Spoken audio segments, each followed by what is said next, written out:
Hoy en Vuelta a la Calma está con nosotros Marcelo, el famoso Doc Parada de Patagonia Run, médico especialista en alta montaña. Agradecemos a Reebok que nos acompaña como main sponsor con las nuevas Flowsuit One.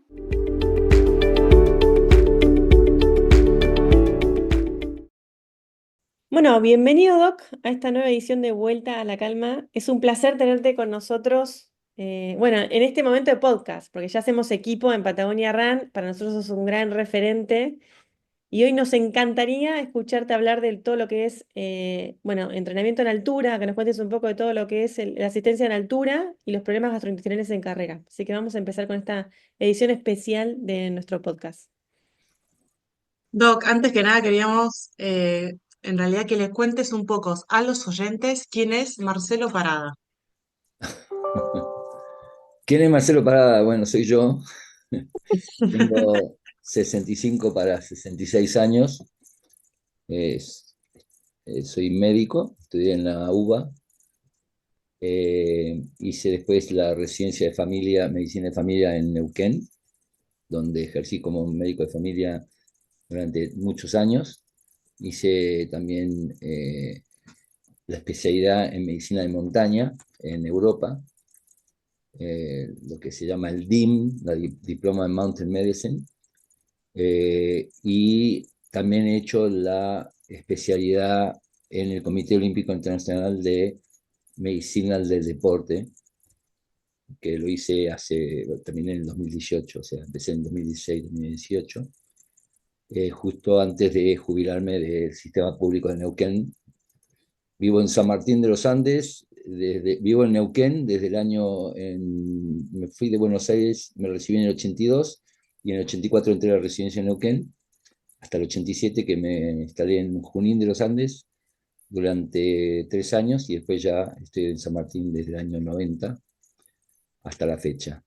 Y tengo 4 hijos y hago Bien. montaña. Empecé con las carreras hace muchos años, primero con el Tetatón Chapelco, donde primero empecé como director médico de la carrera, dando seguridad, y di seguridad en muchas carreras de aventura durante muchos años. Y después de 15 años de dar seguridad en la parte médica, fui director de la carrera del Tetatón Chapelco, hasta que, bueno, lo corrí 2 veces, además antes, hasta que, bueno, me fui porque se había cumplido un ciclo. Y después empezamos ya con Patagonia Run, y este año estamos cumpliendo 15 años y soy director de la carrera de Patagonia Run.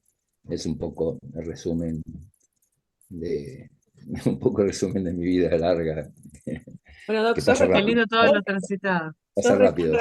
sos recontra humilde, pero mirá toda la trayectoria que tenés, ¿no? Eso es lo que queríamos también destacar en este podcast, que la gente te conozca desde otro lado, porque desde Patagonia ya todos saben que sos el Doc. Pero bueno, también entender que vos sos una atleta también de elite, que has hecho un tetra, también has hecho alto rendimiento y que Dos también, tetras. mira, por eso, que la gente también eso no lo sabe. No, lo que hago ya no corro, o sea, corro, y de hecho voy a correr la Maratón de Buenos Aires este año. Eh, Bien. pero es porque lo tengo como algo que hace muchos años con un amigo tenemos como la meta de correr juntos una maratón de calle, pero lo que me gusta es la montaña y hago montaña. Y hice mucha actividad de montaña, he subido montañas en el norte argentino, más de 6.000, en Catamarca. Bueno, hago montaña, es lo que más me gusta, y me he dedicado mucho al tema de rescate montaña. De hecho, por eso estuve ahora en Europa, invitado para el Seminario Mundial de Rescate en Lugares Agrestes, donde yo fui uno de los 3 argentinos que presentó sobre el tema de rescate montaña. Así que ese es mi fondo médico que sigo. Y sigo trabajando, me jubilé en el hospital, pero sigo trabajando como médico, y estuve hasta hace poco como director médico de FASA, pero sigo vinculado médicamente con FASA en la parte de medicina de montaña de FASA, de la Federación Argentina de Esquí Alpinismo. Así que bueno, eso es un poco lo que... Qué interesante, Doc, qué interesante. Doc, y entrando a todo lo que es altura, que vos nos estás contando que sos, bueno, ayudas en todo lo que es rescate, en todo lo que es, de montaña, de altura, todo lo que es deporte extremo también. O sea, qué le dirías a un oyente que entrena en altura, que va a hacer una carrera en altura? ¿Qué aspectos y consideraciones hay que tener en cuenta y cómo se pueden llegar a sortear? Bien, es una buena pregunta. Primero de todo, tenemos que definir qué es altura. Y hay como distintos términos, porque realmente hay cambios fisiológicos del cuerpo en alturas que son de 2.500 metros para arriba, que son, en realidad 2.500 sería como el límite, en realidad hoy se está hablando más de 3.000 para arriba, es donde aparecen, digamos, los cambios y cambios que si no se producen trastornos. Más abajo, o sea, en alturas como 2.000, 1.500, 2.000, también hay cambios y hay muchos deportistas de lo que se llama endurance, que es actividades de largo desarrollo, que entrenan a esa altura, por ejemplo, corredores de maratón, ciclistas, etcétera, que entrenan entre los 1.200 y los 2.000 metros para aumentar una serie de factores, digamos, biológicos que hacen que tengan un mejor rendimiento en el llano. Pero si hablamos de altura como fenómeno que puede afectar la salud y que necesita un proceso que se llama de aclimatación, hablamos de 3.000 metros para arriba. O sea que si hay alguien que va a ir a correr a 3.000 metros para arriba y va a permanecer en la altura, si sube y baja no hay problema, pero si va a permanecer en la altura, tiene que hacer un fenómeno, o sea, un proceso que se llama aclimatación.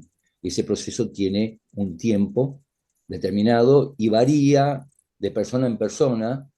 El entrenamiento no da una aclimatación más rápida o más lenta, sino que hay factores genéticos que tienen que ver con la posibilidad de aclimatar en altura. Entonces, por ejemplo, nos pasa que mucha gente va, por ejemplo, a Machu Picchu, vuela desde Buenos Aires o vuela desde San Martín de los Andes, está a 600, yo vivo a 750 metros sobre el nivel del mar, no tiene diferencia con el cero nivel del mar, o sea, la diferencia desde el punto de vista fisiológico es mínima.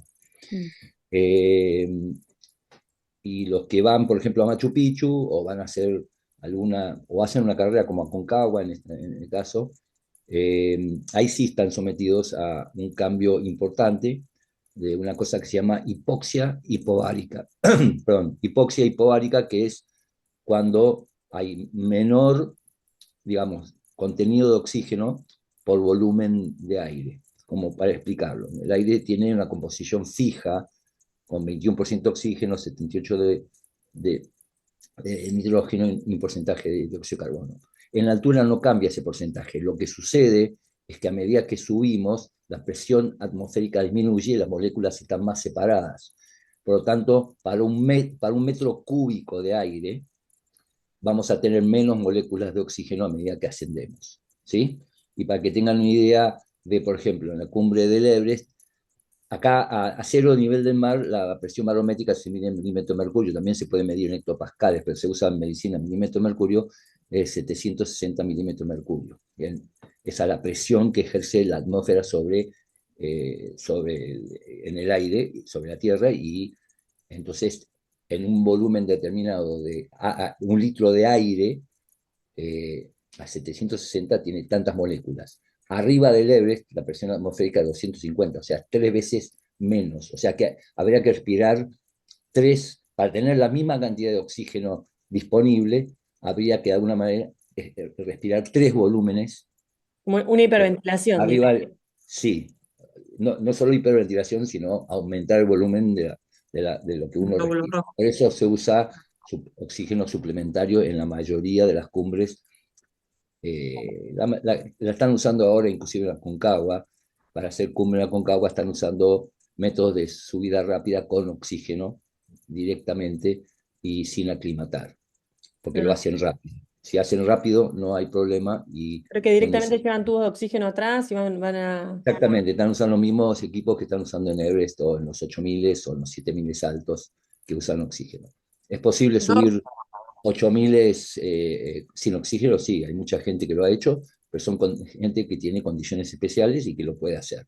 Es riesgoso, muy riesgoso. Y que por ahí lo puede hacer en tramos, Doc, para ir aclimatando a poco, o lo suelen hacer Hay que de... hacerlo, para ir a un 8000 lleva 50 días en total.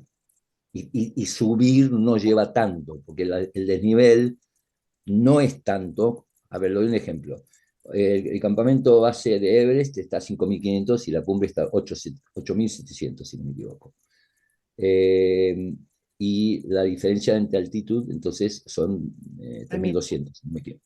Bien, en Lanín tiene en la base 1200 y en la cumbre 3700, tiene 2500. O sea, hay solamente 700 metros más del nivel entre Everest y Aconcagua. O sea, habiendo también, obviamente, otras dificultades que tienen que ver con el tipo de terreno, cosas técnicas de hielo, etcétera. Pero lo que hace que sea muy complejo es el factor de la altura y el factor del frío, porque las temperaturas a medida que ascendemos descienden, entonces en grandes altitudes las temperaturas son muy bajas y son muy complejos para manejar temperatura y oxigenación. De hecho, cuando los escaladores usan oxígeno y se les acaba el tubo, una de las cosas que sienten es un frío muy intenso porque no pueden oxigenar las células adecuadamente para producir, entre otras cosas, calor. O sea, Claro. el subproducto del consumo de nutrientes, que en el caso es glucosa o lípidos o grasas, hace que se produzca calor y el calor del cuerpo viene de ese proceso y también nos da movimiento. Entonces, bueno, eso sería hablando ya de extremos, alturas extremas, que hay que ir para esas alturas hay que ir hacia Nepal. Nepal, Doc, Pakistán, etcétera, China. una consulta, porque en relación a esto, de estas adaptaciones fisiológicas que también se buscan, hay muchos corredores de calle, sobre todo elite, que previo a la Media de Buenos Aires o previo a la maratón se van a Cachi, norte argentino, para poder entrenar en altura y tener un cambio fisiológico que los beneficie después en competencia. ¿Qué Bien, opinás de eso puntualmente? ¿Qué es lo que buscan depende de y la cómo altura. mejora el rendimiento? Yo no me acuerdo qué altura está Cachi, no me acuerdo si está más de 2000. Por eso digo, hay distintas opiniones sobre el tema de entrenamiento en la altura. ¿Sí? Hay como frases que se usan. Entonces es dormir bajo y entrenar alto, dormir alto, entrenar alto, o dormir alto, entrenar bajo, porque se producen cambios fisiológicos distintos. Y dormir alto significa 2000 o más, un poquito más, y entrenar alto, lo máximo que traería beneficio y que no produce, digamos, trastornos, que ahora digo cuáles sería cerca de 2200. La gente lo están entrenando, están experimentando distintas alturas, pero las alturas que más frecuentemente usan para entrenar están 1500 a 2000, que serían las alturas donde se entrena para que se produzcan algunos cambios metabólicos, unos cambios en el cuerpo, que hace que uno tenga mejor disponibilidad de oxígeno cuando uno corre a baja altitud. Hay un problema que se genera cuando uno va a la altitud, que se libera una serie de sustancias. Una es una hormona que se llama leptina, que tiene que ver con el uso de la grasa, etcétera. Y cuando uno está en la altura, una de las cosas que sucede es que se hace un switch entre el uso de la grasa como combustible en reposo y se empieza a usar, digamos, proteína. Entonces, aparte que disminuye el apetito por estar expuesto a altura, estoy hablando de 3000 o más, se usa músculo. Entonces, cuando cualquiera de las personas que va a una montaña, pongamos un ejemplo como Aconcagua, que es una montaña que está en Argentina y que también hay una carrera en Aconcagua, y que mucha gente va a Aconcagua, al Plata, en Mendoza, que son 6000, eh, el permanecer en altura hace que uno consuma mucho músculo. Y entonces, cuando uno baja esas montañas, por más que haya comido suficientemente, va a tener una pérdida de peso importante. Y la pérdida de peso promedio es de un 10%, más o menos. Y eso es, la mayoría es masa muscular. Entonces, si uno va a alturas muy altas, digamos, no tiene un beneficio franco, y depende cuánto tiempo permanece entrenando. Cuando uno estamos hablando de entrenamiento entre 1200 o 1500 y 2000, depende cuántas veces entrena y cuán cerca está o cuán lejos está de la competencia. que se produzcan adaptaciones, digamos, favorables. Esto está, digamos, hay como distintas escuelas en esto y distintas opiniones sobre cuál es la mejor. Lo ideal es entrenar entre 1500 y 2000 y dormir lo más bajo posible para que no se produzca este consumo de masa muscular que uno no quiere tener porque lo necesita para desempeñar la actividad física. Doc, ¿el dormir lo más bajo posible, hacer referencia a cuanto a altura, o sea, subir y bajar? Sí, por ejemplo, vivir, sí, hagamos un ejemplo. En San Martín de los Andes, que tenemos Chapelco, que el máximo más alto es 2000, pero en niveles intermedios, donde van a correr Patagonia Run, estamos hablando de que están a 1600, 1700, 1500. Entrenar en esa altura es una buena referencia porque no produce, digamos, no produce este fenómeno que tiene que ver con la aclimatación, no es necesaria, y dormir en San Martín de los Andes, Claro. tratar de no dormir arriba. Tampoco es muy, no hay mucha, o sea, no produce mucho compromiso ir a un campamento de altura de entre 1500 y 2000 y permanecer una semana entrenando, eso no produce ningún tipo de compromiso, pero están planteando que, por ejemplo, van a lugares donde tienen un pueblo, donde pueden vivir, o una ciudad, pueden vivir más abajo, se trasladan media hora, suben hasta esa altura y entrenan a la altura que Claro, les usar el lugar para entrenar y después volver a la ciudad un poco más baja. Sería como, sí, sería para una mejor descansar. aclimatación. Para descansar. Sí, lo que quiero explicar es que no se necesita aclimatación de abajo de 3000 metros. Abajo de 3000 metros. Las personas que van a 3000, bueno, pongamos ejemplos que existen y que conocemos de lo que sale en la prensa. Cuando los equipos de fútbol van a jugar a La Paz, y ahora en La Paz lo pusieron la cancha de fútbol en el Alto, que está a 4100, ahí se produce un deterioro. No hay un deterioro de pérdida de peso y este fenómeno y tampoco hay lo que se llama mal agudo de montaña, que la gente lo llama como apunamiento, porque permanecen muy poco tiempo ahí. O sea, normalmente es más, a veces llegan en el día, juegan el partido y vuelven. Porque el tema es, una cosa es cuando uno permanece en altura, que sí, arriba de 3500, sí se puede producir el mal agudo de montaña. Esto lo pasa por debajo de 3000 o muy poco, pero el desempeño físico a 4000 metros es mucho menor porque hay menor disponibilidad de oxígeno por la presión barométrica que estaba haciendo. ¿Por qué? Porque para meter oxígeno en la sangre, cuando uno respira, la diferencia que hay entre la sangre que pasa por el pulmón del lado venoso y el alvéolo, cuanto mayor es, más cantidad de oxígeno va a pasar. Esa es la presión que empuja el oxígeno a través de la membrana que se llama alvéolo capilar. Eh, Cuando estamos en altura, como la presión de oxígeno dentro del pulmón es menor, la cantidad de oxígeno que puede cargar la sangre es menor. Y entonces la capacidad de realizar actividad física se reduce, porque la actividad física depende de la cantidad de oxígeno que podamos llevar a los músculos. Por Claro. más que tengamos disponibles músculos muy bien entrenados y que tengamos combustibles que ustedes conocen perfectamente bien, que son los hidratos de carbono, los azúcares, la glucosa y los ácidos grasos, que son los que estamos hablando cuando hablamos de trail y eso, son los que usamos básicamente para generar movimiento. Así que eso es un poco el tema de la altura. Ir a Cachi a entrenar no está mal, está bien, pero tiene que ser dentro de un plan y tiene que estar, y no es que va a estar de beneficios porque lo hacen en la última semana. La última semana ir a Cachi no va a cambiar y no va a hacer que tengan, por ejemplo, ahora que estoy pensando en voz alta esto, tal vez esté referido a si van a tener más glóbulos rojos porque estén en Cachi o a 2000 metros. No en corto plazo, eso es un proceso de largo plazo. O sea, el aumento de Yo he glóbulos. escuchado que van 4 semanas antes de una competencia, por Sí, ejemplo. pero Supongo. depende, 4 semanas antes de la competencia, sí, pero lo que quiero decir es que no es tanto, digamos, la cantidad de glóbulos rojos más que van a producir si están a 1500, 2000, que lo vaya a beneficiar. Hay otra serie de factores que tienen que ver con eso, que no es el aumento del glóbulo rojo.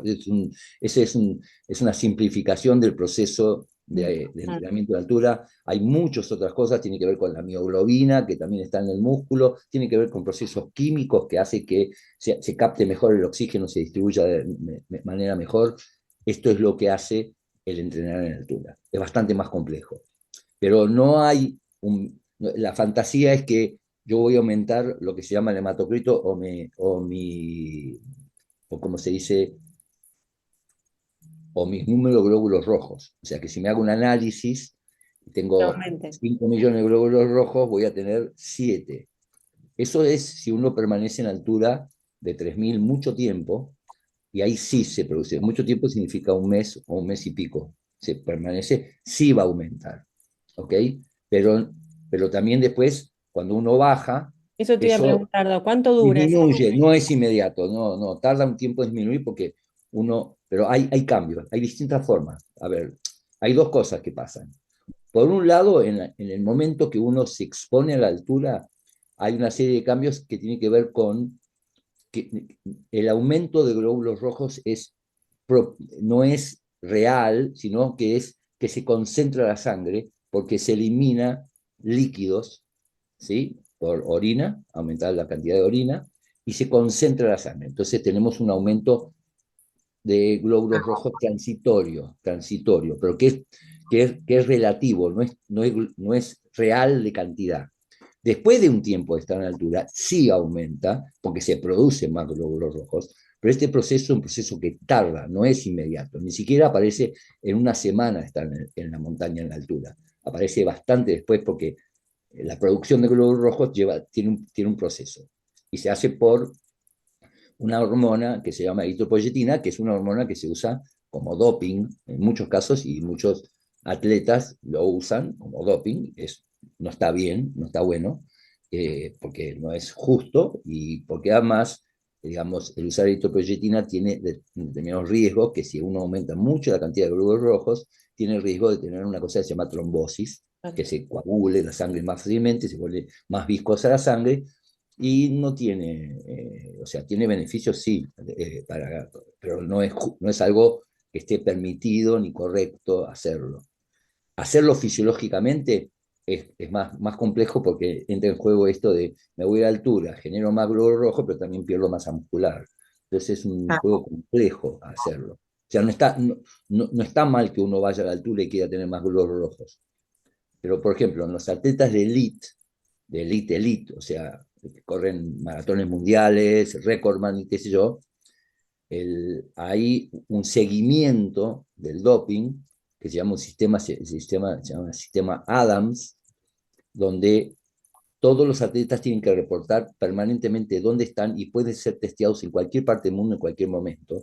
Y tienen lo que se llama un pasaporte biológico. El pasaporte biológico es como un pasaporte donde se van viendo, tienen que hacer sus laboratorios y van viendo sus variaciones en glóbulos rojos, en determinados patrones, y con eso, sabiendo los entrenamientos que tienen que describir y viendo los patrones, pueden saber si están o no si sube mucho los glóbulos rojos, es sospechoso de que Claro. no puede ser por haber estado en altura. Entonces ahí es donde se lo testea para buscar si no están usando, por ejemplo, eritropoyetina. Esto se ve mucho en el ciclismo. El ciclismo está muy afectado por el tema del doping. Y nuestras carreras también están afectadas, pero no se testea. Yo estoy seguro que muchos de los corredores que corren nuestras carreras, de alguna manera u otra, están usando sustancias que mejoran su performance y que no son lícitas en el mundo del doping, digamos, ¿no?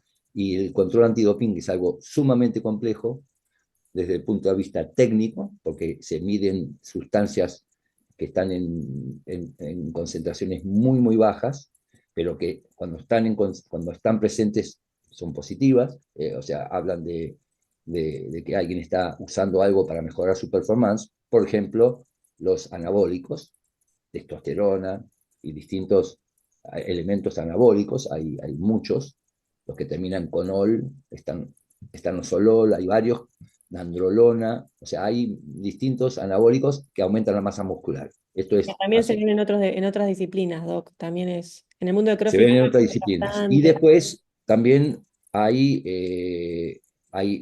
otro que no, que daría un beneficio, por ejemplo, que muchos de los corredores que están corriendo carreras de muchas horas, que para no dormir están usando, por ejemplo, una medicación que se llama modafinilo, la droga, que se llama Mm. Vigicer, el nombre comercial, y es un alfa Hablábamos el otro adrenérgico. día, el otro día charlábamos. Sí, ese es un alfa adrenérgico, es una medicación que está prohibida como elemento de doping y puede tener efectos secundarios como arritmias y cosas que no está bueno.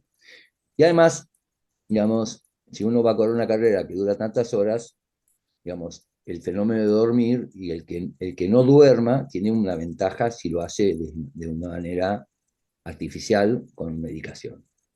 Si lo hace de una manera natural, o sea, puede soportar no dormir, bien, tendrá una ventaja en el sentido de que sigue corriendo. Entonces, todo un tema, es un tema muy complejo y nosotros, digamos, implementar antidoping en nivel no muy profesional como mundiales de cualquier disciplina o en olimpiadas o en actividades deportivas es muy complejo y muy costoso. Es muy costoso y muy complejo. Muy complejo también porque tiene todo un área legal. Le doy un ejemplo. Yo tuve la oportunidad, yo también soy clasificador de atletas paralímpicos de esquí y snowboard. Pertenezco a la Federación Internacional de Esquí, donde yo soy un clasificador. O sea, me llaman de una competencia y hay atletas que tienen alguna discapacidad, que tienen distintos tipos, y nosotros lo que hacemos es una serie de testeos para ver en qué categoría ingresa esa persona con discapacidad, porque después cuando corren, por ejemplo en esquí, todos corren la misma distancia y el mismo recorrido en esquí, pero los tiempos se corrigen, depende en qué categoría está. Hay un factor de corrección, se llama. Entonces, bueno, la clasificación es importante porque si uno clasifica en una categoría con mucha desventaja, el factor de corrección es alto, Claro. ¿sí? Entonces, si uno hace un minuto, capaz que el factor de corrección hace que en vez de un minuto sea el 70% de un minuto. Y el que, Mm. y el que tenga la menor desventaja va a tener el tiempo real que tiene. Eso sería un poco para explicar. Eh, no sé a qué iba con el tema de la discapacidad. Bueno, ahí tuve la oportunidad, por ser clasificado, fui con la Argentina como médico del equipo paralímpico de esquí. Tuve la oportunidad de ir a Sochi, en Rusia, en el año 2014, y 2018 fui a Pyeongchang, a Corea. Y ahí los atletas son sometidos a control antidoping, que es aleatorio, o los que ganan los controlan. Y el control puede ser o con orina o con sangre. A veces hacen solamente de orina. Y es todo un procedimiento legal, con una persona entrenada, con frascos especiales que se sellan, que se cierran y que se guarda una muestra se guarda una muestra como contraprueba, que se llama, que se mantiene durante una serie de años, y eso lo mantiene alguien que en teoría es alguien que es, digamos, neutro y no puede, y legalmente está capacitado para tenerlo, porque si un testeo da positivo, el atleta tiene el derecho a hacer un reclamo y decir, quiero que me tomen la muestra de la muestra B que yo puse al mismo momento. Por ejemplo, orina en un frasco, una parte, y orina en otro frasco en otra parte, y todo el procedimiento es visual. O sea, hay una persona que acompaña a la persona al baño, porque hay gente que usa, por Obvio. ejemplo, vejigas, como si fuera lleva una bolsita con orina de otro. Sí, sí, puede llegar a ser trampa en ese proceso, ¿no? Como siempre hay Sí, cuidado. entonces por eso es muy complejo y no es tan sencillo, y se rotulan aparte los frascos con código de barras para que el que hace el muestreo no tenga sesgo, no sabe quién es, si ganó la competencia, si no la ganó, si es de un país, si es de otro, y entonces después si arroja un dato positivo, ese código se pone en proceso y ya se sabe quién es, pero después de haber hecho la prueba. Bueno, esto es un poco para explicar cómo Sí, sí, sería, que venía lo de la ¿no? simplificando mucho un proceso bastante complejo. Doc, y para cerrar este tema, ya meternos en problemas gastrointestinales. Una persona que va a correr en la altura, digo, vos mencionabas recién que el problema siempre se da a partir de los 3.000 metros, que siempre que se habla de permanencia, no de subida y bajada. Cuando hablamos de permanencia en altura, ¿de cuánto tiempo ya uno puede empezar a ver algún fenómeno A las 24 horas, a en las las primeras 24 horas? 24 horas. O sea, la gente que Permanece va más de de altura, 24 horas. a ver, le doy un ejemplo. Hay centros de esquí en mucha parte del mundo que, digamos, los centros de esquí tienen la altura, la cumbre está a 3.400, 3.500, Colorado, en el estado de Colorado, donde está Aspen, hay varios centros de esquí muy conocidos, y en Europa también, y la base está a 2.000. Se ve que de los turistas que van a esquiar y que van a permanecer en 3.000, el 30% tienen un mal agudo de montaña, se llama, que en general es leve, no es grave, y entonces, cuanto más tiempo permanecen, el cuerpo hace la aclimatación y después entonces se curan estando a esa altura o bajando, se puede usar medicación para eso que se usa. Por ejemplo, yo la gente que va a Machu Picchu, que va a estar van de 0 a 3.600 al Cusco, el 30-40% de esa gente tiene mal agudo de montaña. Y entonces, para que no la pasen mal, se puede preaclimatar, ¿sí? Con medicación. Hay también gente que usa unas carpas que se llaman carpas de hipoxia, pero que está disputado si realmente producen aclimatación o no. O sea, no hay pruebas contundentes de que las cámaras, esta aclimatación en carpa, es una carpa que se arma alrededor, dentro de la casa sellada y que usa nitrógeno, o sea, concentra el nitrógeno, entonces esto disminuye la cantidad de oxígeno disponible, y es como que simula la altura, sin estar en la altura. Bueno, eso se usa también, pero se puede usar con medicación y no está mal si uno va a subir rápidamente. Por ejemplo, equipo de rescate tiene que subir rápidamente a buscar a alguien a 5.000 metros y están viviendo en una ciudad que está a 1.000. Entonces, tienen que tomar medicación para poder hacer ese rescate porque si no, si tienen que permanecer 2 días, van a tener mal agudo en montaña por haber subido muy rápido y eso, digamos, es un problema de salud que a veces es grave. Ok. Doc, y te hago una consulta. ¿Hay algún aspecto nutricional o de hidratación que uno tenga que modificar en la altura? Sí, eh, hay un, ahí es un tema interesante porque los guías de montaña de altura tienen un cliché, diría yo, que hay que tomar líquido a más no poder porque se pierde más líquido. En la altura se pierde más líquido por dos fenómenos. Uno, porque uno respira más veces, porque la altura hace que uno esté ventilando más frecuentemente, en vez de ventilar 12 veces por minuto, uno está ventilando a 20 veces por minuto en reposo. Entonces, por la evaporación se pierde más líquido, la evaporación del vapor de la respiración. Y también se pierde, el ambiente es más seco en la altura, hay menos humedad, por lo tanto, las pérdidas también por transpiración son mayores. O sea, no hay tanta presión por ejemplo, sabemos que en lugares muy húmedos, la posibilidad de evaporar, de generar sudor que se evapore, es menor. Por eso es más fácil tener, digamos, problemas con el calor en las competencias. Y por eso a veces se usa lo que se llama la temperatura bulbo, que tiene que ver con la temperatura a la cual y está vinculada con la humedad ambiente, y hay una temperatura relacionada con una humedad ambiente que no es, que es perjudicial para la salud y se pueden suspender pruebas. Bueno, en altura es al revés, lo que hay es mayor pérdida. Ahora, la pérdida no es tal que uno tenga que tomar, como recomiendan a veces, he escuchado, que tiene que tomar 8 litros por día o 6 litros por día, no. Sí, 5 litros La, tienen pacientes que toman. 5 litros por día en la altura. No, eso no es correcto. Uno puede medir perfectamente cuánto tiene que tomar viendo la orina, que la orina sea clara, y eso alcanza. Y vuelvo a decir que el método de toma no se pierde la capacidad de tener sed en la altura, que entonces lo que llamamos ad libitum es un nombre que se usa en medicina, que es a voluntad. La sed es un buen mecanismo digamos, y esto es todo un debate. También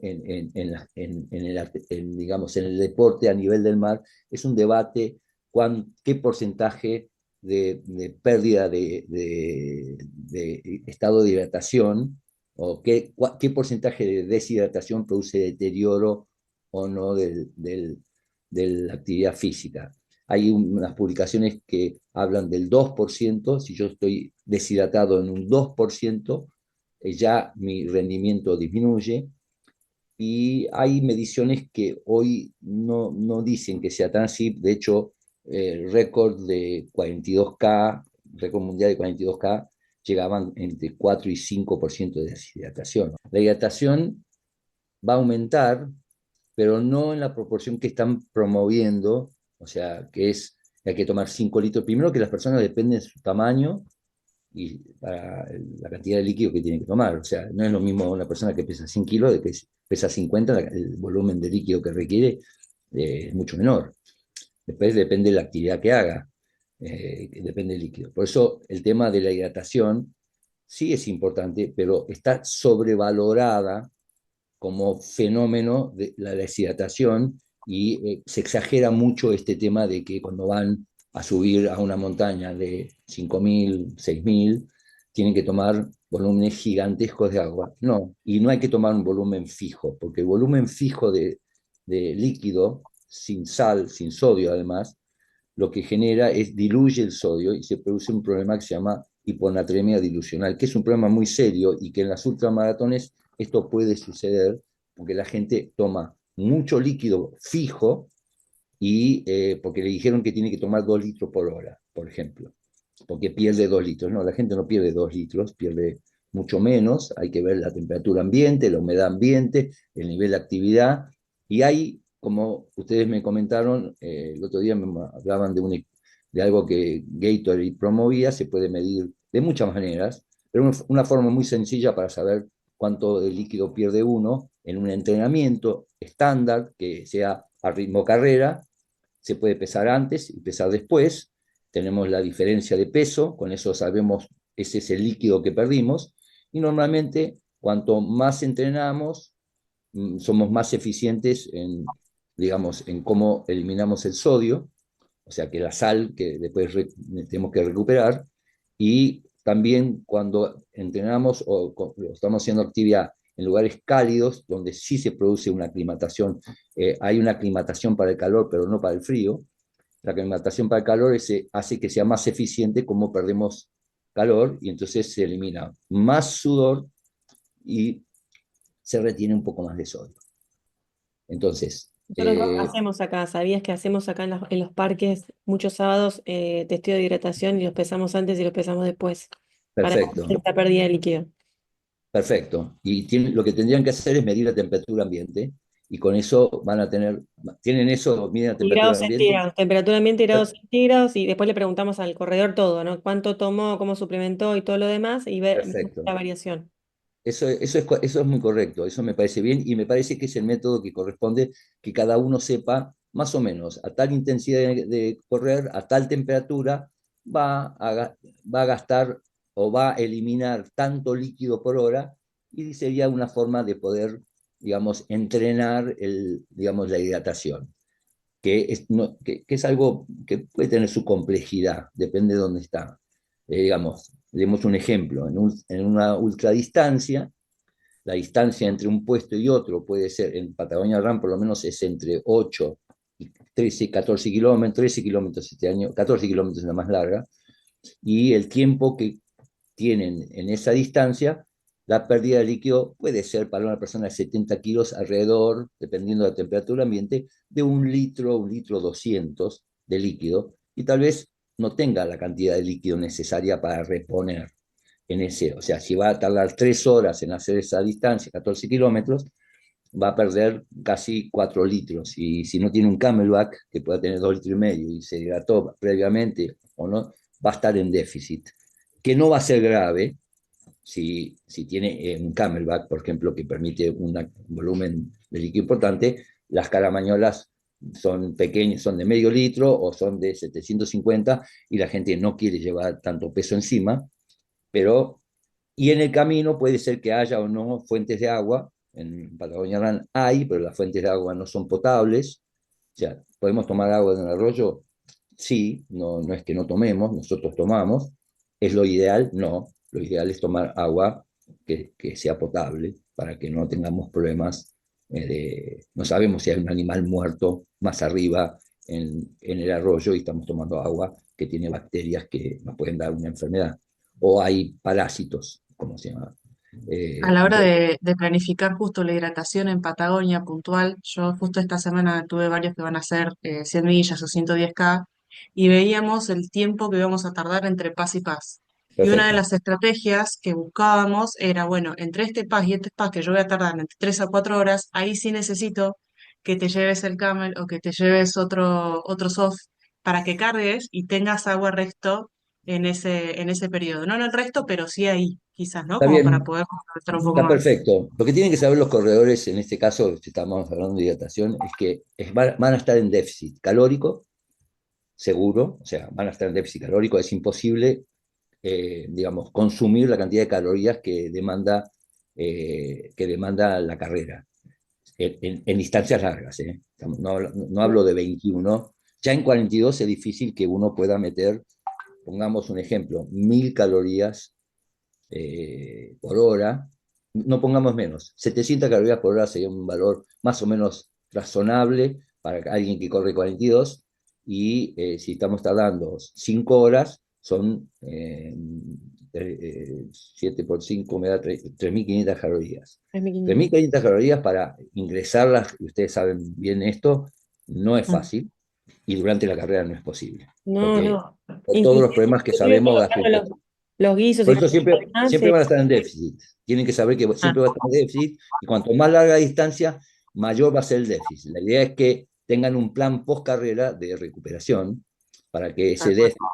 eso que no tuvieron durante la carrera hace que consumieran músculo, por ejemplo, porque no tenían combustible ya.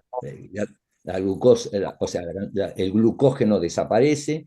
Después de 45 minutos se empieza a producir glucosa por otras formas, pero el glucógeno del músculo ya no está, y en el hígado tampoco, y estamos usando grasas, depende de la intensidad que vayamos, pero digamos, si no empezamos a usar músculo como fuente de energía rápida para generar glucosa, y entonces, digamos, vamos a comernos músculo en una ultra.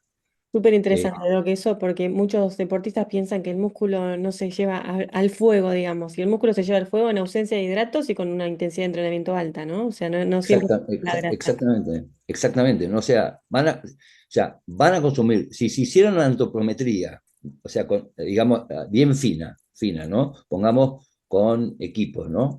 Donde podemos medir con bastante exactitud masa muscular y proporción de grasa, y qué sé yo, seguro que si se hacen antropometría antes y después de una ultra como 100 millas, van a tener pérdida de masa muscular, pero garantizado, está publicado aparte, no es que se me ocurre a Mm. mí, que no está publicado. Y eso es porque usaron un músculo como combustible. Doc, pero para antes de meternos en ultra, porque nos queremos meter ahí, yo te quiero cerrar el tema de la altura con una Sí. pregunta que nos hacen muchos nuestros pacientes. Más allá de la medicación, que fue un dato también de color muy, muy, muy útil, ¿hay algún suplemento que mejore eso, más la altura o que ayude? O No. en cuanto a la alimentación, aparte de la hidratación. Bien, lo que hay que hacer cuando si uno va a más de 3.000 metros es las grasas no son muy bien toleradas. Entonces Bien, reducimos el consumo de grasas. Eso, digamos, y aportamos calorías con otros elementos, con proteínas y con hidrato de carbono. Los hidratos de carbono son los mejor tolerados en la altura. Entonces, por eso, digamos, comer arroz y comer arroz con, por ejemplo, con atún, que son proteínas, poca, y no meter grasa. La grasa en la altura no es bien tolerada, no se absorbe adecuadamente y genera también malestar gastrointestinal. Así que en la altura lo ideal no es tratar de reducir la cantidad de grasas, que son aceites y las demás cosas que ustedes pueden indicar. Doc, y habla mucho también, y esto te lo pregunto a vos que sos el profesional, de suplementar con hierro. ¿Con hierro? Sí, se está escuchando No. eso. Miren, le explico lo siguiente. El hierro se usa, el hierro el cuerpo lo usa para fabricar glóbulos rojos. ¿sí? Y el hierro está almacenado en varios lugares del cuerpo. Y la forma de saber cuánto hierro uno tiene de depósito es midiendo una cosa que se llama ferritina. La ferritina es una forma de medir el hierro de depósito. Si uno tiene una buena cantidad de hierro de ferritina, va a tener materia prima para generar glóbulos rojos. Pero vuelvo a decirle, el fenómeno del aumento de los glóbulos rojos es tardío, no es inmediato. Es a, a partir de los 15 días de estar en altura. O sea, si yo me voy a vivir a La Paz, ¿sí? Recién voy a empezar a formar más glóbulos rojos a partir de los 15 días. Tengo un estímulo para formarlos, pero recién voy a empezar a usar el hierro para formar glóbulos rojos. Y si tengo hierro, vamos a usar lo que tenemos de reserva. O sea, tenemos la materia prima está en el cuerpo. Hay personas que tienen anemia. En ese caso sí tiene que tomar hierro, pero no le va a servir para el agudo, para el momento agudo. O sea, voy 3 días a la montaña, tomo hierro, no me va a servir Para para el nada. inmediato. Bueno, No buenísimo. va a servir para nada y va a producir malestar gastrointestinal. O sea, Ahí va a producir. derribamos varios mitos. Bueno, ahora sí nos podemos meter tranquilamente en ultradistancias y ahí te queríamos preguntar, ¿por qué es tan frecuente encontrar en ultradistancias deportistas que experimentan problemas gastrointestinales en carrera? Bien, es un tema que todavía no está totalmente dilucidado y hay como tres teorías. Hay una teoría mecánica que es que el estómago va a rebotar, sobre todo las personas que corren, no estamos hablando tanto de ciclismo, que corren, que el estómago tiene un fenómeno de rebote permanente y eso le produce un estrés al estómago importante y por lo tanto, entonces no puede no tolerar cualquier tipo de contenido. El segundo fenómeno es un fenómeno que tiene que ver con el estrés, que es el estrés digamos, el estrés que tiene que ver con una competencia, el estrés emocional de la competencia, pero también el estrés físico que supone cuando nosotros hacemos un ejercicio, estamos estresando el cuerpo. Y de hecho, muchos de los relojes que se usan, estos de Garmin, para que todos los días nos dice mucho estrés, descansa más. Estrés no se refiere solamente a estar estresado, que la famosa frase, estoy estresado, pues estoy ansioso. Ese es un estrés que puede generar gastritis, pero el otro estrés es el ejercicio. El ejercicio produce un estrés muy grande al cuerpo y entonces genera la posibilidad de tener un fenómeno gástrico que es una gastritis. Y entonces la gastritis, todo el mundo, mucha gente, la mayoría de gente ha pasado por el proceso de tener una gastritis, hace que uno no tolere los alimentos, le duele la panza, que vomite, etc.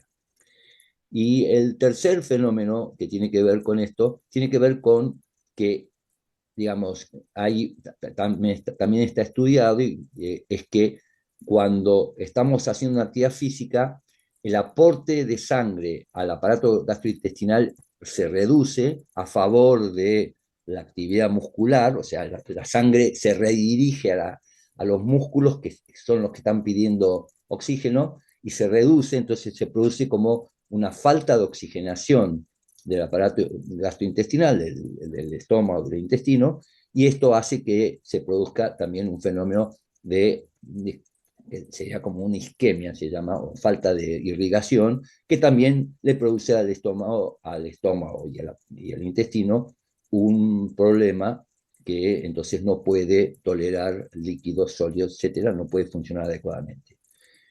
No se sabe No, con, no se sabe con certeza cuál fenómeno es. Hay gente que tiene, digamos, puede ser una combinación de las tres, que es lo que se sabe hasta ahora, o puede ser una más que otra, que tenga más peso una que otra, ¿sí? En actividades donde vaya a tener muy alta intensidad, por ejemplo, supongamos, entramos, si voy a hacer un tramo a muy alta intensidad de mi consumo de oxígeno máximo, estoy muy alto, el estrés puede ser por falta de oxigenación, porque le estoy robando mucha sangre al aparato digestivo, y si estoy en un lugar donde voy a estar corriendo y hay mucho rebote, puede ser esto. No está muy claro cuál es. Lo que sabemos es que existe y es mucho lo que hay.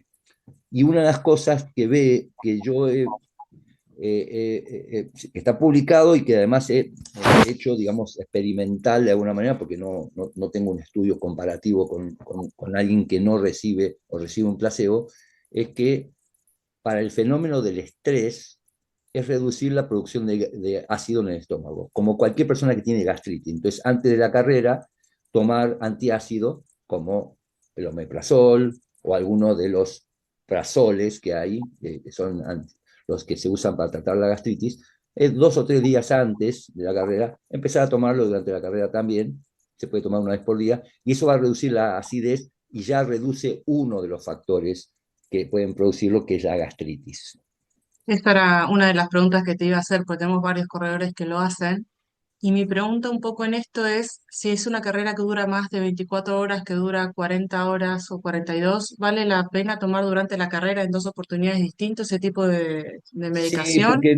porque no tienen efectos adversos, no van a tener efectos sobre ningún efecto adverso, ni van a reducir el desempeño.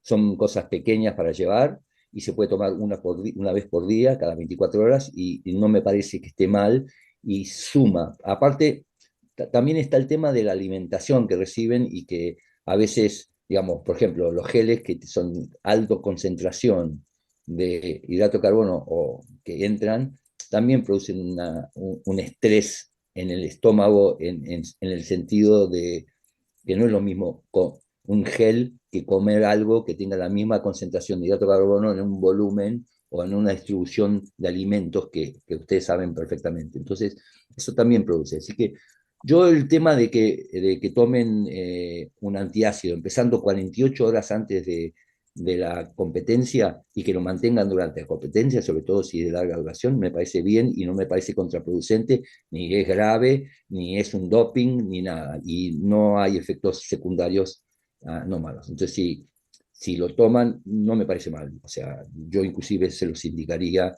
porque como todavía no está dilucidado claramente en las distintas personas qué es lo que genera este trastorno gastrointestinal, que lo vemos en la carrera a raudales, o sea, vemos Mm. un montón de gente que tiene esto, pero una de las cosas que sí pueden indicar ustedes es que muchos, aparte del fenómeno de estrés emocional de la carrera, aparte del estrés físico y de este fenómeno rebote y la falta de oxigenación, que son los tres, muchos empiezan y van mucho más rápido de lo que entrenaron inicialmente. Lo vemos sobre todo los que por un motivo así emocional, digamos, salieron disparados y no siguieron lo que era su ritmo de carrera entrenada, porque en carreras largas, el que sale disparado, digamos, tratando de seguir al su contrincante, por ejemplo, tiene un compañero con el cual va a competir, y el compañero se le va y lo quiere alcanzar y está yendo más rápido de lo que debería, eso va a ser en detrimento y eso muchas veces termina con problemas gastrointestinales. Muchas veces nosotros en los puestos de asistencia, donde están los médicos, viene alguien con problemas gastrointestinales de este tipo, vómitos, náuseas, no puede tolerar líquido, no puede comer nada, los hacemos que descansen y le quedan muchas horas para completar la carrera, ¿no? No es que están cerca de un horario de corte, ¿no? Le decimos que descansen, que no abandonen. Y nos ha pasado que muchas veces algunos quieren abandonar igual y abandonan, pero muchos, si le damos ese consejo, esperan 2 o 3 horas, les quedan 15 horas por delante y capaz que completan la carrera en 8, entonces descansan 2 o 3 horas y se reponen y pueden terminar la carrera. O sea, a lo mal que venía sintiéndose, vomitando, con náusea, que no pueden tolerar líquido, a las 2 horas de descansar ya pueden tomar líquido, se pueden hidratar adecuadamente, pueden comer y ya se sienten mejor y pueden volver a salir. Entonces, eso es un factor para decirles que, que cuando corran, que corran a la intensidad que son capaces, no por arriba de lo que son capaces, y menos inicialmente. No, y Después lo, sobre el final, ¿sí? no, y lo que siempre hablamos es del timing de suplementación, ¿no? Que muchos vienen muy También, cargados de azúcar, ¿no? Por el consumo elevado de geles por hora. Y también un sí. consejo muy útil que es reducir, ¿no? Aunque parezca que, porque muchos descreen eso, reducir es mucho más aumentar esa franja de colocación de suplementación. Sí, y podría inclusive ser diluida. A ver, le doy un ejemplo de esto. He escuchado en algunos Yo no tengo redes sociales, no soy amigo de las redes sociales, pero me hicieron llegar de Instagram, hay gente que estaba planteando de usar un gel cada 45 minutos ¿sí? Para meter hidrato de carbono, porque en la teoría a los 45 minutos se nos acaba el almacenado y le vamos a meter entonces hidrato de carbono, que sería glucosa, digamos, te estamos metiendo glucosa.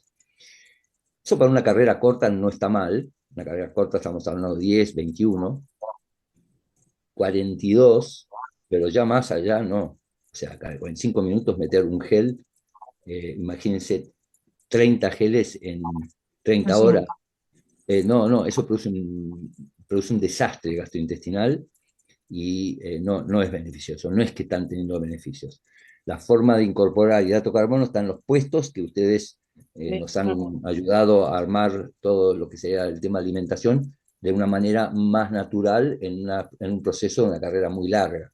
Por eso yo no recomiendo de ninguna manera eso también produce diarrea y Doc, qué bueno entonces todo lo que estás diciendo, porque enfatiza un poco todo el trabajo que nosotros tenemos en consultorio, ¿no? O sea, nos está tocando con Juli, como bien decía Juli, muchas planificaciones de 100 millas y de 110K. Y cuando los pacientes ven la cantidad de geles que ponemos, dicen, no, pero es poco, ¿no? Entonces, no, pero o sea, hay que cambiar el switch y también pensar en el abastecimiento, ¿no? Decir, bueno, no es poco porque vos contás en estos tramos sí o sí con el abastecimiento donde podemos poner alimentos más naturales también. Y aún es más peligroso, Doc, porque vos estás hablando de 30 gramos de hidrato de carbono por hora con estos 45 minutos, cuando se habla de 60 o 90, ¿no? En una persona que no es un elite, sino que es una persona amateur, como cualquiera de nosotros tres que cree que por poner más es mejor y cuando lo lleva a 1, 2 horas, 3 horas, por ahí no pasa nada, pero cuando hablamos de una carrera de 70 que están 14, 16 o más, o una carrera de 110 que están 24 más, o una carrera de 100 millas cuando están más de 30 horas, bueno, ahí sí empiezan los problemas en serio. no, es que nosotros también lo vemos esto, y digamos, y esto es el problema de escuchar las redes, que, digamos, el sustento científico de muchas de las aseveraciones.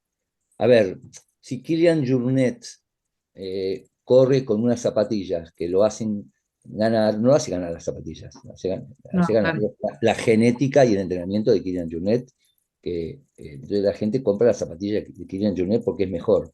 Esto no es exactamente así, yo sé que estoy diciendo una verdad pero orgullo, pero en realidad cada persona tiene que tener entrenado esto previamente y no venir a la carrera a experimentarlo. Y yo le diría que no escuchen, que escuchen y pregunten en todo caso si necesitan tanto hidrato de carbono, porque la idea es que cuando van a correr 100 millas, lo que tienen que gastar en su perfil metabólico son grasas, que tienen infinita, digamos, infinito en el sentido de alguien que tiene 10% de grasa puede correr durante días y días y días sin parar, si pudiera resistirlo desde el punto de vista mecánico, porque el combustible ese se va a usar a baja intensidad. Entonces el entrenamiento de baja intensidad mejora, digamos, la disponibilidad de las grasas, de los ácidos grasos, que son los que usa el músculo para generar energía, y genera mucho más energía un ácido graso que la glucosa. La glucosa se usa ¿para qué? Para cuando uno hace una cuesta, cuando uno aumenta la intensidad, ahí se usa la glucosa. Es como que somos capaces de usar combustible, a ver, podemos usar gasoil o nafta. Nafta para el pique y gasoil para el tramo largo. Entonces, esto es un poco lo que tienen que estimular corredores, por eso que no aumenten su intensidad bruscamente, porque aparte de los problemas gastrointestinales, se van a quedar sin glucosa muy rápido para hacer una subida. Y ahí es donde se nota la falta de glucosa, en la subida inclinada que quieren hacer a más velocidad. Si mantienen un tranco de velocidad que lo entrenaron para poder llegar a la meta, lo más probable es que el porcentaje de lo que están usando son grasas, y las grasas no están en los geles, está en la grasa acumulada. Y entonces no van a necesitar el gel. El gel es como para el burst, Shot de energía para el momento más anaeróbico, ¿no? exactamente, Por eso, exactamente. por eso mencionaba las cuestas. Doc, te voy a Pero hacer... que la comida que hay en los puestos es muy importante que la usen, por ejemplo, los papines famosos, que tienen hidratos de carbono y se absorben bien y producen menos distrés, y además también, y hay un dato no menor, no generan basura.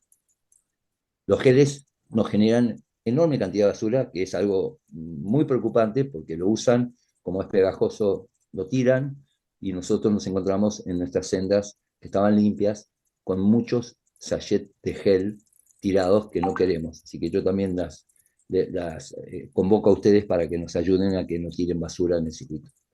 Buenísimo, Doc. Doc, una pregunta más con respecto a esto de los malestares gastrointestinales, y un poco para ir cerrando. Todo lo que, ¿cómo influye el clima a nivel Bien, de los malestares gastrointestinales? Lo que nosotros hemos observado es que cuando el clima es muy frío, tenemos más incidencia de esto. Cuando el clima es más benigno, hay menos incidencia de esto. No podría darle la explicación por qué, no he encontrado en las publicaciones. Lo que sí vemos que si el clima es un clima muy frío, esto se genera con mayor frecuencia. Pero no puedo darle datos así de publicaciones que pueda decirles con certeza. Es una observación. Quiero decir esto para que lo tomen como si fuera algo de Instagram, digamos, en este caso, porque no puedo darlo con la validación que debía darlo, pero sí lo observamos con el clima que hay un poco más. Pero lo más importante que vemos es el que va más rápido que puede de entrada, ¿sí? Cuando las distancias son muy prolongadas y hay mucho rebote, cuando la intensidad, cuando hay mucho estrés previo y es una persona susceptible de estrés, que tenga gastritis asociada, y ahí es donde empieza a haber estas cosas. Y lo que vuelvo a decirle es, la mayoría que empiezan con esto, si bajan la intensidad, se reduce. Y si en algún momento lo tienen y llegan a un puesto y pueden descansar y tienen tiempo para llegar, que no abandonen, porque se van a recuperar. Tal vez no van a hacer el tiempo que quisieran hacer o tenían planificado, pero van a poder terminar la carrera, la cual ya es una gratificación importante, me parece, por lo menos de todos los años que tengo de carreras, la gente que termina este tipo de carreras ya tiene una gratificación. Obviamente las metas pueden ser que vayan subiendo y que un año corrió 110 en, no sé, en un circuito que se vuelve a hacer igual, pongamos, en 17 horas y quiere bajar a 15 horas. Y entonces, o quiere correr maratón en menos de 4, como es el caso que yo quiero correr en menos de 4 en Buenos Aires y voy a intentarlo, pero puede ser que no lo logre. Entonces, lo que quiero decir es que cuando uno pone esta cosa de la intensidad muy alta al principio, toda lo que es la adrenalina que llaman y el estrés inicial, esto es todo un elemento que favorece estos problemas gastrointestinales. Entonces, tranquilos al inicio, pueden tomar los antiácidos y que corran a la intensidad que entrenaron, que de a poquito van a ir alcanzando a los que tienen problema gastrointestinal que salieron muy fuertes. Doc, una última pregunta que yo mismo lo tengo en duda, ¿no? ¿Hasta dónde en estas carreras de ultra distancia, llámese un Ironman o llámese también ultra distancia 100 millas y para arriba, que las hay, no se pone en juego lo no saludable, ¿no? ¿Hasta cuándo es decir, viste que, porque yo también tengo la duda, muchos te dicen, pero esto es Una, saludable o ya no, porque es un esfuerzo físico bien, muy fuerte. es una muy buena pregunta y es una pregunta muy compleja. Es una cosa que yo también me pregunto porque yo estoy haciendo de director de una carrera, soy médico, deportólogo y estoy haciendo de director de una carrera que tiene una distancia muy larga y que tiene un nivel de impacto sobre el organismo enorme, enorme, enorme. Si estamos hablando de gasto calórico en una carrera, es enorme, impacto es enorme, y no estamos contando todo lo que es el entrenamiento para eso, que es enorme. No hay hasta ahora publicaciones, porque el tema es el siguiente, las carreras de estas carreras no tienen tantos años, estamos hablando de 20 años, entonces no hay todavía estudios que, que puedan, digamos, ver si hay un impacto a largo plazo en la salud global de las personas cuando los que corren ultra. Entonces, si alguien corre ultra hace 10 años, ¿le está haciendo bien o le hace mal? Bueno, hacer ejercicio es una cosa muy saludable. Ahora, hay obviamente un límite del ejercicio, que puede ser que no sea saludable. Yo no te puedo dar la respuesta. La pregunta es muy buena. Mi impresión es que no es saludable en varios aspectos, en algunas cosas. Por ejemplo, si uno tiene que permanecer despierto durante 35 horas, mm, no sé si es muy saludable hacer ejercicio manteniéndose despierto 35 horas, porque el cuerpo quiere apagarse y el cuerpo es sabio en este sentido. Ahora, es algo que cuando se va a estar estudiando, y de hecho hemos propuesto estudiar esto, pero son estudios que se llaman longitudinales a largo plazo, son a muy largo plazo porque para ver los efectos, por ejemplo, desgaste articular de corredores de ultradistancia. Tiene que correr durante 10 años y tengo que compararlo en 10 años que aparte envejeció, versus alguien que no corre esa distancia, que corre otra distancia mucho menor, pongamos contra alguien que corre 21, y es muy difícil hacer un trabajo de investigación para saberlo, si el deterioro tiene que ver con la edad, si tiene que ver con el entrenamiento o no. Hacer ejercicio es muy saludable y mejora mucho la salud en muchísimos aspectos. Una de las cosas que sí también se sabe es que un ejercicio de tanta intensidad y de duración como una ultradistancia, 70 o más, produce una disminución inmediata después de la carrera de la inmunidad importante. O sea, las personas que corren una ultramaratón, o sea, corren una ultra, después son más susceptibles de infectarse con algún tipo de enfermedad porque su inmunidad está comprometida, porque el cuerpo recibe un castigo importante en ese sentido, y hay todo un proceso inflamatorio que entra en juego, que son los dolores que uno tiene, etcétera, y que hacen que la inmunidad no sea tan efectiva. Eso sí se sabe. Pero no puedo decirles qué pasa a largo plazo, si en definitiva es beneficioso o no. El balance no se lo puedo decir, todavía no está eso publicado. Sí está preguntado en el ambiente, pero no hay todavía publicaciones que sean sólidas como para decir, no, correr 100 millas produce enferma el cuerpo, enferma a las personas. Porque, o sea, yo lo pongo en jaque muchas veces porque digo, bueno, hasta tal distancia puede ser bueno, pero después tantas horas de carrera, digo, ¿hasta cuándo es bueno, no? El esfuerzo físico que uno hace, ¿no? Y esto que vos decís, ¿no? Acumulado, porque ya viene de varios meses No, atrás, no, por lo menos de 12 semanas previas, focalizado más en ese objetivo. Bueno, gracias. no, por eso, por eso. Y aparte hay corredores que vienen a correr la carrera y corrieron 3 ultras en un año, o corrieron un ultra en diciembre y ahora vienen a correr otro. O sea, estamos hablando de que tuvieron 3 meses, corrieron 100 kilómetros hace 3 meses y vienen a correr de vuelta 110 o 100 millas. Digamos, el impacto sobre el cuerpo es grande, porque aparte tienen que recuperarse del anterior y tienen que entrenar, y los corredores no les gusta mucho recuperarse con descanso, les gusta, tienen esta cosa muy digamos, adictiva de volver a entrenar inmediatamente porque van a perder capacidad. O sea, este es lo que plantean. En realidad hay una forma de medir, o sea, hay formas de medir cosas que tienen que ver con impacto, y se llama carga interna y carga externa. La carga externa es la cantidad de kilómetros que uno corre, la cantidad de peso que levanta o el número de repeticiones. Esa es la carga externa, es algo medible. La carga interna es lo que uno percibe de esa carga. Entonces, si yo voy a entrenar 10 kilómetros a una velocidad, le estoy poniendo 10 kilómetros. Esa sería la carga externa. Y tanto tiempo, pongamos 60 minutos. ¿Ok? Esa es la carga externa. Ahora, ¿qué percepción tengo en mi cuerpo de esa carga? Del 1 al 10, usando por ejemplo la escala de Borg, se llama, que se puede usar del 1 al 20, del 1 al 10, usamos del 1 al 10, ¿sí? Y entonces mm, es liviano, mediano, alto, muy alto, extremo. Cuando existe, cuando uno relaciona la carga externa con la percepción que se llama la carga interna, la combinación es clave para saber si uno está haciendo daño o está haciendo las cosas bien. ¿Se entiende?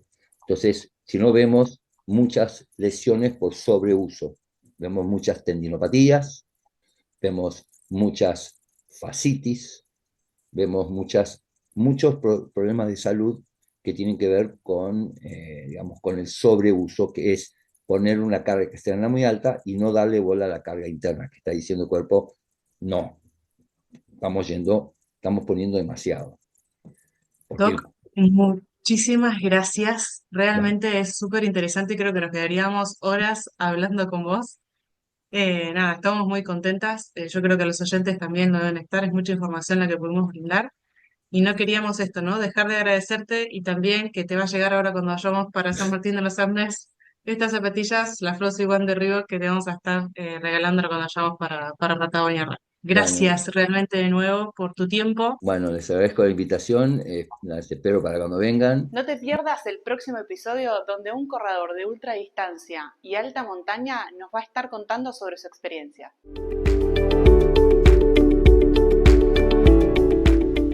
Si te gustó el episodio, acordate de darle like y suscribirte a nuestro canal.